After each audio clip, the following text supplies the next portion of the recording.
Okay. Hello, everybody. Welcome back. This is the third session of our webinar series on teaching supply chain analytics from problem solving to problem discovery. And today we're going to talk about competitive intelligence and benchmarking to discover problems and opportunities for companies, much like a management consultant. Let me start with the action proverb by Sun Tzu. Right? If you know yourself and your opponents, you can win hundreds of battles without a single loss. Although he was talking about wars, right? The statement highlights the value of competitive intelligence, right? Which is also the key to success in business. So competitive intelligence and its impact can be best illustrated by an example, right? American Airlines and the US airlines industry. American Airlines is one of the largest, world's largest airlines by fleet size, revenue passenger carried, passenger kilometer flown, and number of destinations served. Right, in 2019, it operates almost 6,800 flights per day to nearly 350 destinations in more than 50 countries. And it also received many awards, including the Best North America Airlines 2019 by Business Travelers Asia Pacific. However, right, despite size and awards, American Airlines stock market performance is far below expectation. Right, the 5-year stock price chart shows that all the airlines, of course, in recent 5 years are not doing very well in stock market, right? As compared to the S&P 500 index, right, which is the yellow line up here. But American Airlines, which is down at the bottom right here, AAL, right, is clearly performing the worst constantly, right, as compared to its major competitors, such as Delta, DAL, United, UAL, and LUV Southwest. Right, clearly, American Airlines is in trouble. Right, but what is the problem? Right, what are the causes and opportunities? Right, and how to turn a company and its stock price around.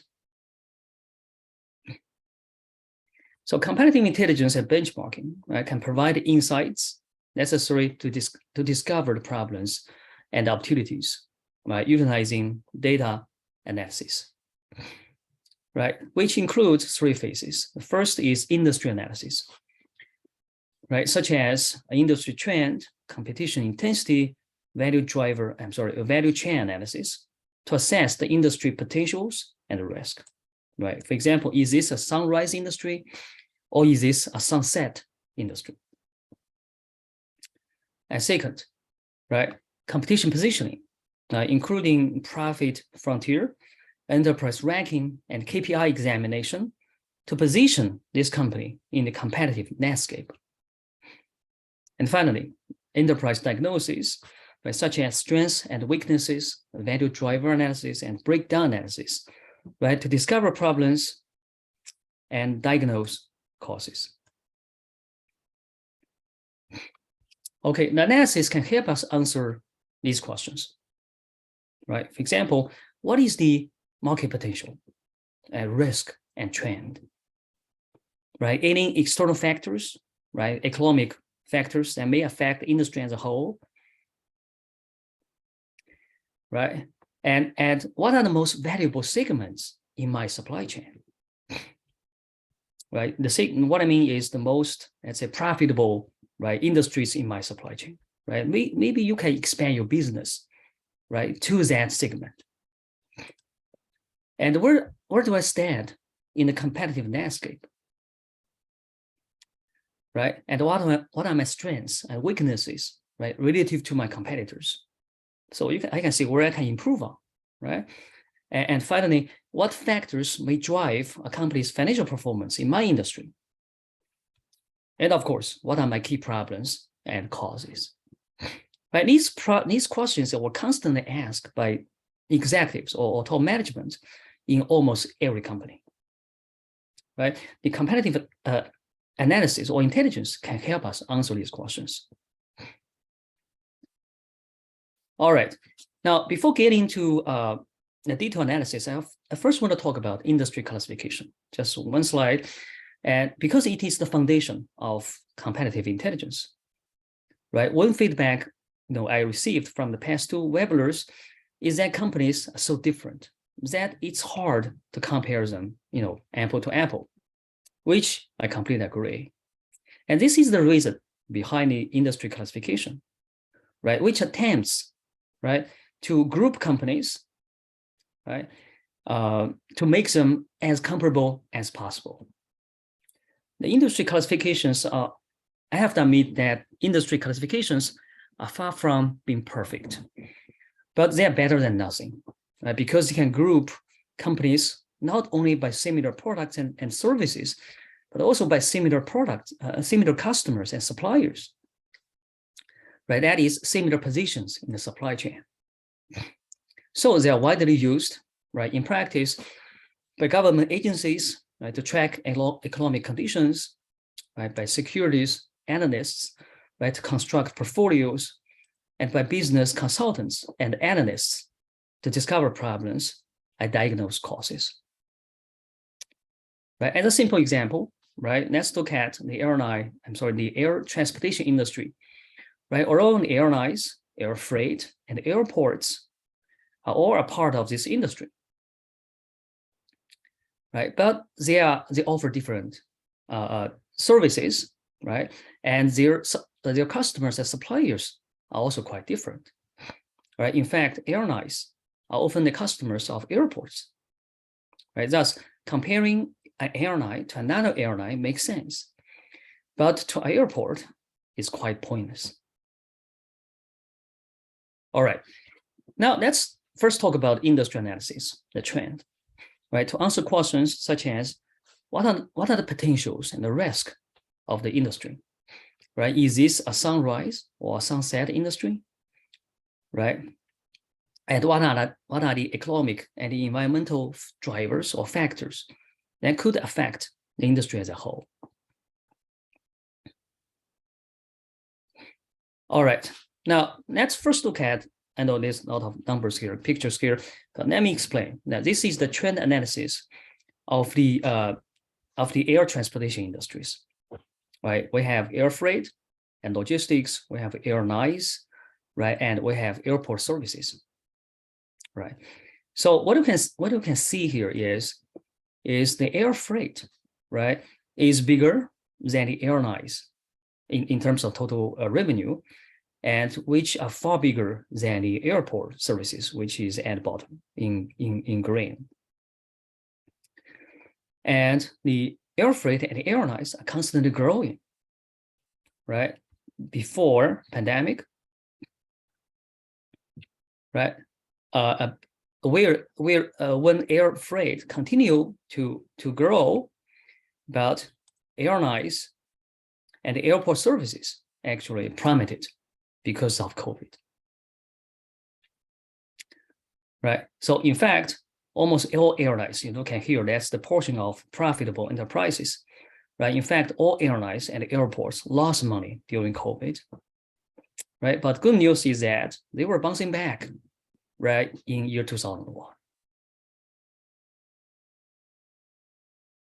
Okay, so the industry trend analysis on profitability, right, confirms our observation and further shows that, airport services actually has the highest gross margin, right, and also the highest net margin, right, among the three. That's interesting, right?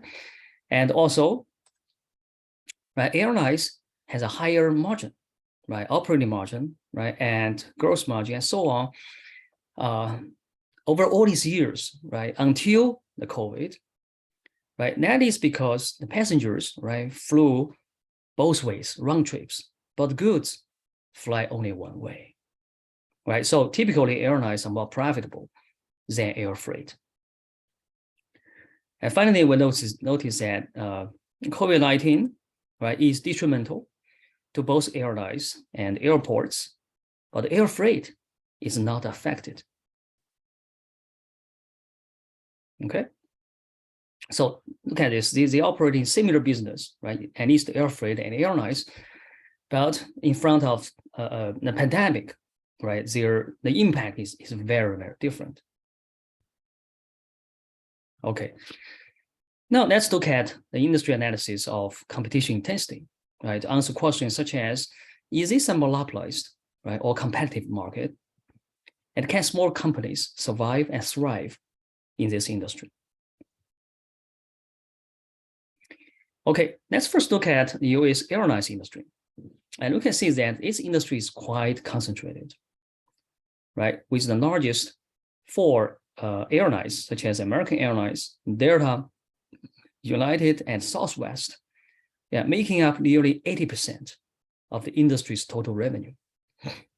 However, the industry is somehow becoming less concentrated, right? As you can see, right, recently in the past 2 years during COVID, right, because the market share of the top 4 becoming smaller, is becoming smaller,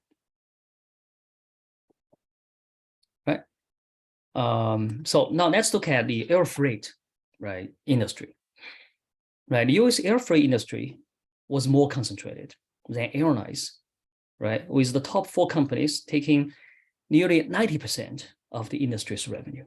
They are UPS, FedEx, right, C.H. Robinson, and XPO Logistics. Right, and we also observe that COVID seems to make this industry even more concentrated. Right, if you look at the market share of the top 4, it actually increased, right, during and post-COVID. Okay, now one other thing I want to say is about the airport. I didn't show here, but as you may understand, right, airport is a local monopoly, right? Because each city may only have 1 or 2 airports, right? And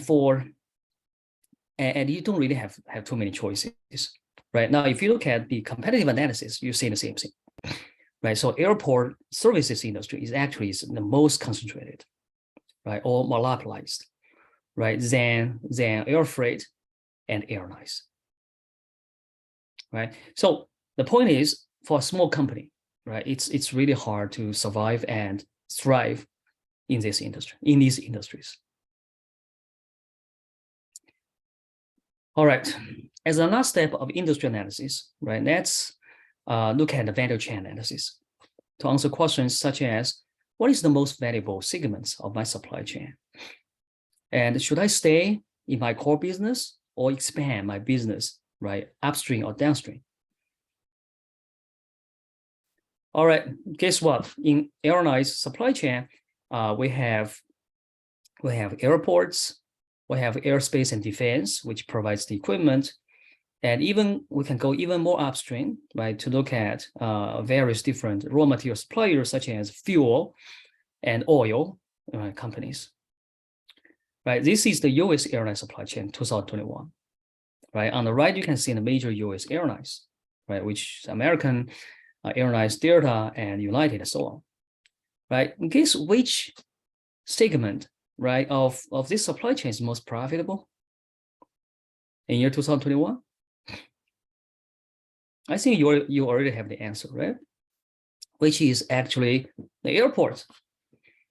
Right, so year 2021, the reporting year, right, the median net margin of the airports is about 13%, which is the same as the oil exploration and production companies.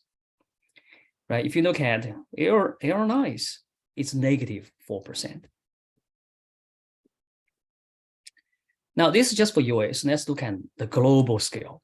Right, on global scale, the oil and gas exploration, right, and production companies is the most profitable segment in this year, right? And airlines is the least profitable with a negative 14% of net margin, right? Although airports are not performing as well as the US airports, right? In the world, airports are not performing as well as the US airports, but it's still better than the airlines. right? Now, so probably due to its more concentrated and less competitive market, right, for the airports. So how should an airline expand its business, right? An airline can expand its business to airport services if the law or regulation allows, right? And airlines and air freight companies may join hands or join ventures to achieve a better balance between risk, that is COVID or pandemic, and profitability. Okay. Now, we have completed the industry analysis. To understand the industry of air transportation, it's not sunrising. It's actually, it's not sunsetting. It's kind of sunrising, right? It's actually growing quite fast. And we understand different segments of this industry, right, facing different risk and have different profitabilities. Now let's drill into this industry, right? That is the, we move on to phase 2, which is competition positioning, right? Specifically a profit frontier, right? To answer questions, right, such as what are the most profitable and competitive companies, right, in this industry? And where do I stand, right, in the competitive landscape? So I want to show you a few interesting pictures. First, I want to show you the revenue versus cost analysis for US airlines, right, in reporting year 2019, before pandemic. Right, and the reason I choose before pre-pandemic is because pandemic actually changed a lot of things dramatically. So I want to see the performance of these companies during, let's say, a normal year. Right, as we can see, right, the US have 3 largest airlines, right? Delta, American Airlines, and United. Delta actually made more revenue, right, than American Airlines with less cost, right? If you look carefully, right? The y-axis is the total revenue, x is the total cost, right? Now Southwest is much smaller, right? Now in comparison, right, I also show the Chinese airlines, right, which are much smaller, and also they are making less money or less revenue with the same cost. These are the blue dots. Okay, now the operating income versus total assets analysis actually can show us more details. Right, which illustrates how effectively, right, these companies, right, were utilizing their assets to make money. Right, the x-axis is the total assets, the y-axis is the operating income. We first see that American Airlines has the lowest operating income in comparison to Delta and United. And in fact, Delta and United, right, made a higher profit or income, right, than American Airlines with about the same assets. So American Airlines is definitely not as efficient as the other two in terms of utilizing its assets. And Southwest actually stands out here. It made almost the same operating income with about half of American Airlines total assets, right, if you look carefully. Now, finally, we can see the Chinese airlines, which is in blue, and they were not as efficient as the American competitors, right, in terms of utilizing their assets. They are far below, right, the American airlines. Okay, now let's do a operating margin versus total revenue analysis, because it defines the profit frontier for the US airlines. Okay, now, so let me explain. The y-axis is the operating margin, the x-axis is the total revenue. Now, typically we'll observe a declining trend, right, as the total revenue increases, because total revenue is the denominator of the operating margin.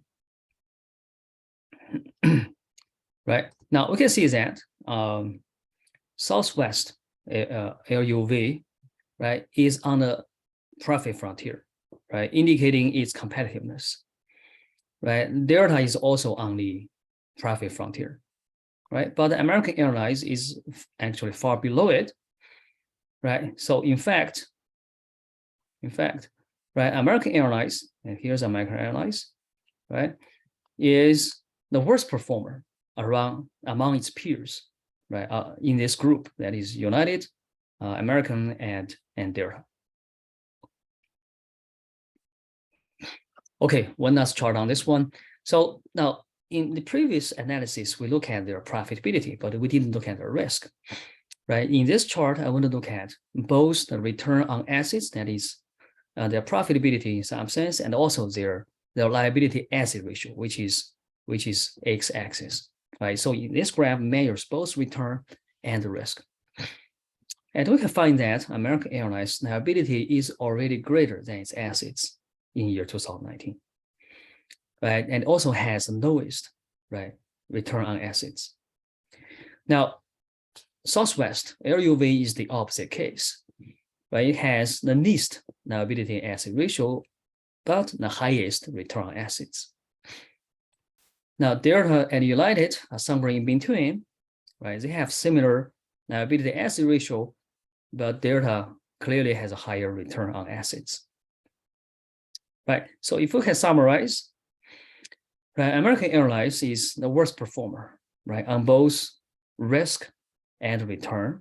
Right. Southwest is the best, and Delta and United are somewhere in between.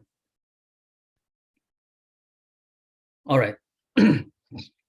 Now, let's look at competition positioning. Right. Let's look at simple enterprise ranking and the KPI examination. Right, to answer questions such as where is the company ranked relative to its competitors, right? And do I have any abnormalities and potential issues undetected, like a physical examination of a person, right? So, and what I find out is sometimes simple ranking, a single ranking, right, is kind of misleading, right? But if you can combine multiple rankings together, let's say rankings on total revenue and net income and end margin, for example, together, right? You can see the picture much more comprehensively, right? So in other words, multiple rankings, right, when combined together, can provide information on the performance of the company, right? For example, the enterprise ranking of the U.S. airlines on revenue shows that American Airlines is the second largest airline. But the enterprise ranking on the net margin shows American Airlines is one of the least profitable airlines in the US. It's barely broken even, right? Now, similar to a physical examination of a person, right? A KPI examination of an enterprise, right, can provide a comprehensive health check or assessment of a company's performance, right, on profitability, growth, right, financial health, and efficiency relative to its peers, right? So the objective of the KPI examination is to detect, right, abnormalities and signal alarms, right, for potential issues. All right, now here the patient is American Airlines, right? And the population we are comparing against is all US airlines. Right, the KPI examination of American Airlines, right, shows that actually sounds quite many alarms for American Airlines. So let me explain. I know here's a lot of numbers here. So let me just explain one by one. Let's first look at profitability, right? So on the leftmost column, we have American Airlines numbers, right? Next to it, here we have the box surrounded, is the percentile rank of American Airlines, right, relative to all US airlines, right? For example, right, we can see that American Airlines has a normal, right, gross margin, right? But compared to other US airlines, its operating margin, net margin, and so on and so forth actually is quite low. Right, let's say its operating margin is only in 19th percentile, net margin 19, and return on assets is only 13th percentile. Right. If you look at your rightmost column, that is the status of this KPI. right? Indicating it's normal, it's too low, or it's too high. So we use 25% as, so if you are below 25%, you're too low. If you are above 75%, you're too high. Right? It show you, it show where you stand in the population, right? Now for financial health, we can see that, right? It's now, its asset, liability asset ratio actually is quite high, right? The number is actually is more than 100%, right? Now, growth wise, right? Its operating income grows, right? Its net income grows on the lower side, right? And finally, if you look at operational efficiency, right? The picture is mixed, right? The company's sales, general, and administrative cost as a percentage of total revenue actually is fine, right? Which is actually a good thing, right? So it doesn't spend much on operating the company, but on the other hand, its inventory level is quite high. All right, so these are all alarms, right? We can see from or indicating potential issues of this company, right? Now keep this in mind. Let's move on to phase 3, which is enterprise diagnosis, right? Let's first look at the strengths and weaknesses of American Airlines, right, relative to its competitors. So the competitors I have chosen, right, are Delta, right, Southwest, United, and Alaska. So we're going to compare these 5 different airlines side by side. So first, compare these companies by size, and we can see that American Airlines, which is in red, has the revenue and gross profit, right, of Delta and United Airlines, right? But the profit of Alaska Airlines, which is the smallest, right? So its revenue is fine, but its profitability is kind of low, right? Now look at specifically and profitability, right? Such the ratios, right? Gross margin, operating margin, net margin, and return on assets. And you can see American Airlines is the innermost company, right? Which implies that American Airlines has the smallest margins and returns, which explained its stock prices. All right, now that was just a snapshot in time, right? So let's look at a trend analysis, which can expand our insights over time, right? The enterprise trend analysis, right, on size shows that, right, the total revenues of these airlines will keep increasing, which is nice. The market is growing, right? Until the pandemic, then everybody plummeted, right, during the pandemic, and finally they were bouncing back post-pandemic.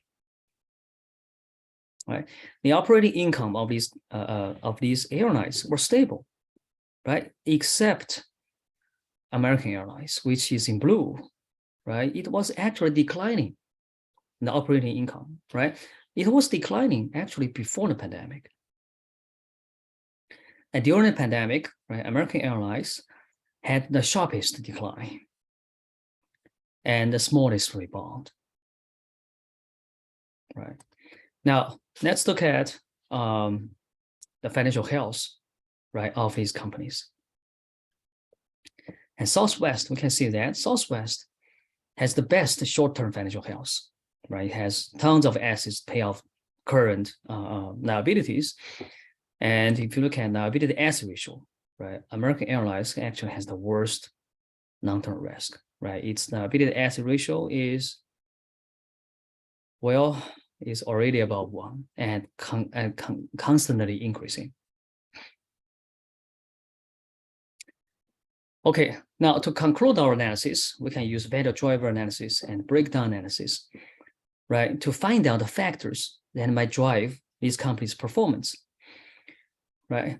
And of course, identify and diagnose the key problems and causes for American Airlines.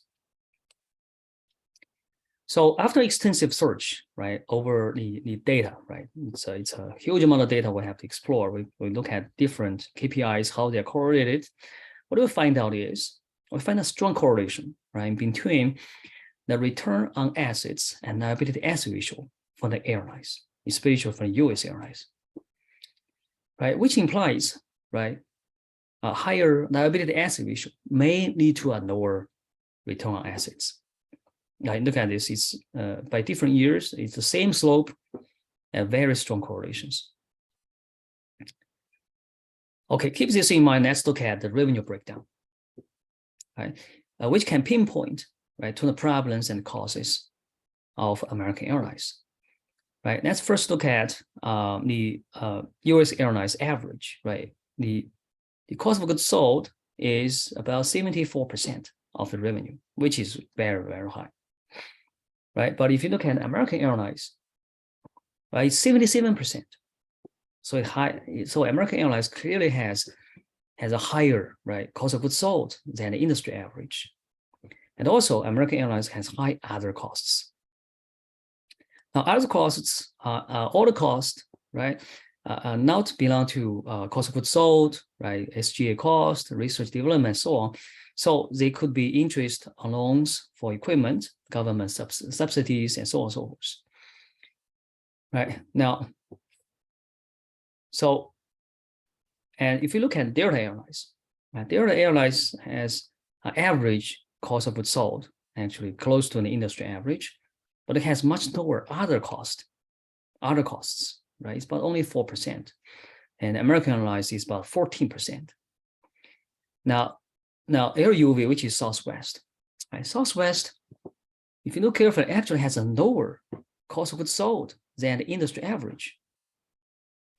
And also, if you look at its SG&A cost, can you find it? It's almost zero. Right? It's unbelievable, right? And it also, and on the other hand, right, its other costs are high,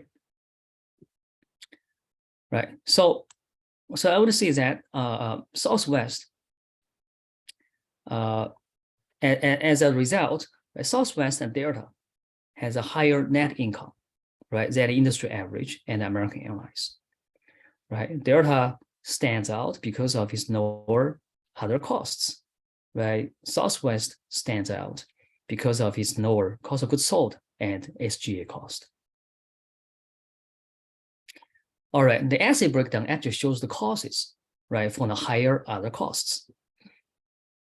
Right, first, right, Delta is much lighter, right, on PPEs, right, and property, plant, and equipment, right, with only 57%, right? If you look at American Airlines, which is 72%, Southwest 70%, right? Recording that Delta also generated the highest revenue in this year.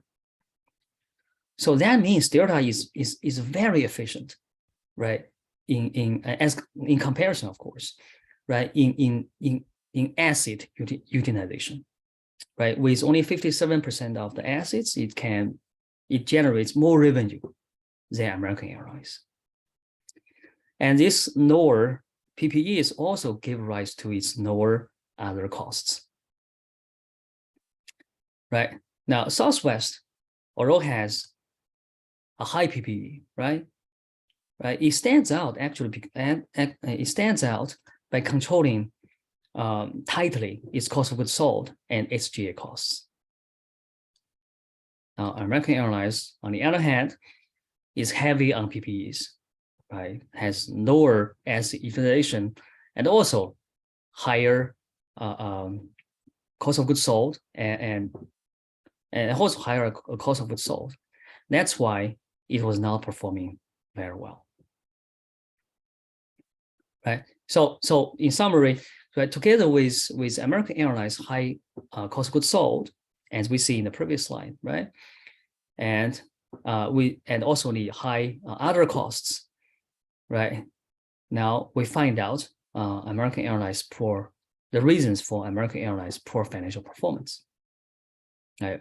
First is high PPEs, which implies high other costs, and second is the high cost of goods sold. Right. So let's summarize. Right. American Airlines looks like a lion, but actually it is a little cat. Right. In other words, In other words, it is one of the largest airlines, but it's the weakest, right, in profitability, growth, and financial health. At American Airlines stock prices told the truth, right? American Airlines have the chance or potential to turn the company and stock price around. And the key to success is to improve its asset utilization, right? By reducing PPEs or the associated liabilities, right? Which can help American Airlines to reduce other costs and its risk. And also, American Airlines should work on to reduce its cost of goods sold. Right? Maybe American Airlines can sell some unprofitable resources, right? Now, let's look at what happened in year 2001, right? So post-COVID, we observed that American Airlines and the other US airlines were moving towards what we suggested, that is downsizing PPEs, right? For example, American Airlines has reduced, right, its PPEs from 73% of the total assets to 56%, and Delta 57% to 50%, and Southwest 71% to 45%. They made a lot of improvements over these years. However, American Airlines still had much work to do to catch up with its competitors. Okay, now let me recap. Right, competitive analysis and benchmarking, right, is a powerful tool, right, to define and discover problems and opportunities. Right, it consists of 3 phases, right, such as industry analysis, competition positioning, and enterprise diagnosis, all involved extensive data analysis. Now, for everyone's convenience, I summarized the competitive intelligence in this table, which tells management, right, what question to ask, and which direction to look, and what questions to ask, and what analysis to do in each step, right, to identify the key challenges and the opportunities for a company. All right, so